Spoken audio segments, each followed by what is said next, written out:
முதலமைச்சர் சிடிஆர் நிர்மல்குமார் மேலே வழக்கு பதிவு பண்ணியிருக்காங்க. விஜய் மேல ஏன் வழக்கு பதிவு பண்ணா ஒருதலை பட்சமா தமிழகத்தில் நடக்கிறான் திருமாவளவனே கேள்வி எழுப்புறாரு. அதை எப்படி நீங்க பாக்குறீங்க? திருமாவளவன் அண்ணன் கேள்வி கேட்டதுக்கு பதில் சொல்ல வேண்டியது காவல்துறையை கையில வைத்திருக்கிற மாண்புமிகு முதலமைச்சர் முத்துவேல் கருணாநிதி ஸ்டாலின். நீங்களும் நானும் அதுல பதில் சொல்லி ஒன்னும் ஆக போறது இல்லை. அவர் கேட்ட கேள்வி நியாயமான கேள்வி, அவரு நியாயமில்லாத கேள்வியா அப்படின்னு பதில் சொல்ல வேண்டியது மாண்புமிகு முதலமைச்சரை. நீங்க அவரை கேட்க மாட்டீங்க, எல்லாத்தையும் போட்டு கேட்குறீங்க, எப்படி சொல்ல முடியும்? அது அதிமுக 10 ஆண்டு காலம் இருந்தாங்க. கொள்கையற்ற அதிமுகனால தமிழ்நாடு அதெல்லாம் பாதாளத்துக்கு போயிருச்சு. நாங்க தான் மீட்டெடுத்துட்டு வரோம் ஸ்டாலின். அவற்றிருந்து அவர் குடும்பத்தில இருந்து மீட்டெடுக்கிறதுக்கு தான் புரட்சி தலைவர் எடப்பாடியார் எழுச்சி பயணம் போய் 162 தொகுதி போயிருக்கிறாரு. மதுரையில 10 தொகுதிக்கு நீங்களே எல்லா தொகுதிக்கும் வந்தீங்க. திமுக மீது முதலமைச்சர் மீது எவ்வளவு மக்கள் அன்பா பாசமா கோபமா இருக்கிறாங்களான்னு நீங்களே நேரடியா பார்த்தீங்க. ஆகவே இன்றைக்கு திமுக கட்சி பேரறிஞர் பெருந்தகை அண்ணா இது போல கொட்டுகிற மலையில துவங்கிய திமுக கருணாநிதி அவர்களுடைய குடும்ப கட்சியாக மாறி போச்சு. ரொம்ப நாள் ஆச்சு.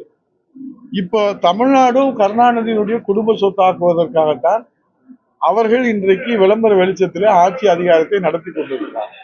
அதை தடுத்து நிறுத்தி மக்களாட்சியை மலர செய்வதற்காகவும் தமிழ்நாட்டு மக்களை கருணாநிதியினுடைய குடும்ப ஆதிக்கத்திலிருந்து மீட்டெடுக்கவும் இருவரும் தெய்வங்களான புரட்சித் தலைவர் எம்ஜிஆர், புரட்சித் தலைவர் அம்மா அவருடைய மறு வடிவமாக அவர்கள் காட்டிய வழியிலே புரட்சித் தலைவர் எடப்பாடி அவருடைய எழுச்சி பயணம் நடந்து கொண்டு இந்தியாவுக்கே வழிகாட்டியாக செயல்படுற அளவுக்கு நாங்க நிலையான கோட்பாடுகளை வகுத்து நாங்க சீர்படுத்தி வருகிறோம்.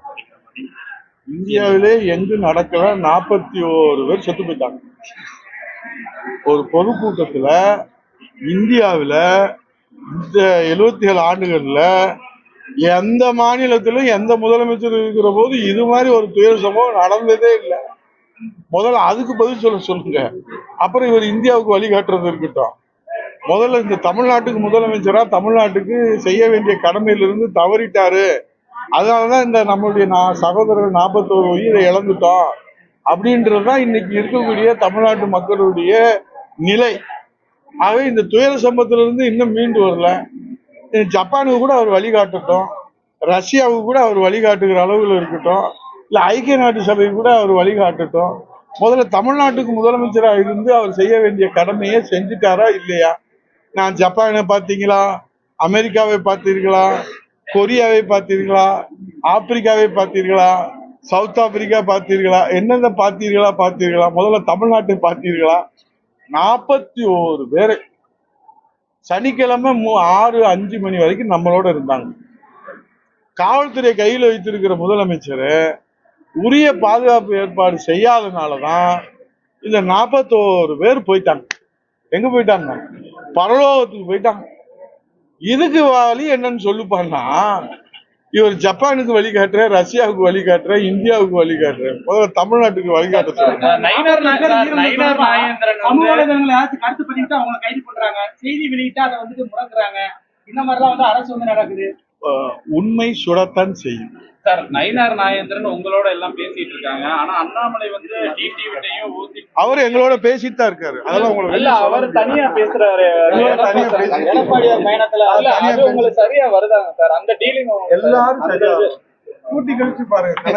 எடப்பாடி பழனிசாமி திமுகவை வீழ்த்துவதற்கு அனைத்து இந்திய அண்ணா திராவிட முன்னேற்ற கழக பொதுச்செயலாளர் எடப்பாடி தலைமையிலான என்டிஏ கூட்டணி வெற்றி கூட்டணியாக நமக்கு அமையும். தமிழ்நாட்டு மக்கள் அதை வெற்றி அடையும். சார், நான் ஏன் கேட்கிறேன்னா, எடப்பாடி பழனிசாமி தவிர எந்த சாமியா இருந்தாலும் ஏற்றுக்கிறோம், டிடிவி பேசுறாரு, அவரோட அண்ணாமலை பேசுறாரு, அவர் பாஜக அதிகாரப்பூர்வ நபர் இல்ல, அதனால கேட்கிறேன். உங்களுக்கு ஏன் கவலை? அவர் அதிகாரப்பூர்வம் இல்லையா? அவருக்கு பதவி இருக்கா, பதவி இல்லையா?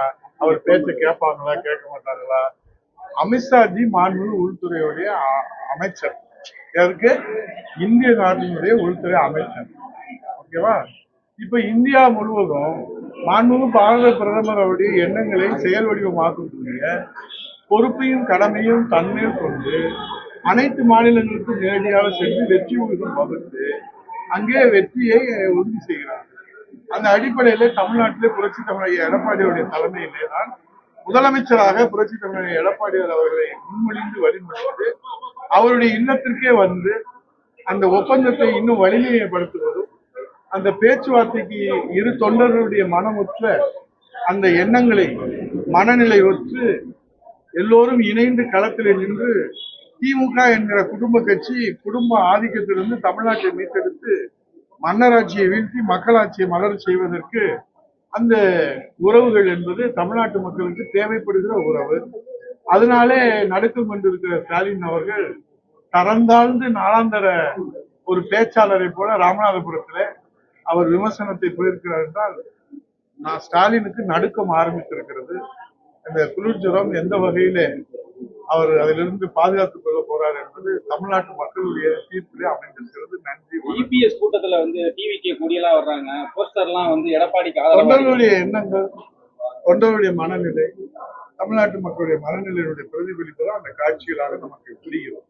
செய்திகளை உடனுக்குடன் தெரிந்து கொள்ள கீழ்கண்ட கேபிள் மற்றும் டிடிஎச் நெட்வொர்க்குகளில் எம்நாடு செய்தி தொலைக்காட்சியை காணுங்கள். பாதகம் செய்பவரை கண்டால் நாம் பயம் கொள்ளலாகாது பாப்பா. மோதி மிதித்துவிடு பாப்பா, அவர் முகத்தில் உமிழ்ந்துவிடு பாப்பா.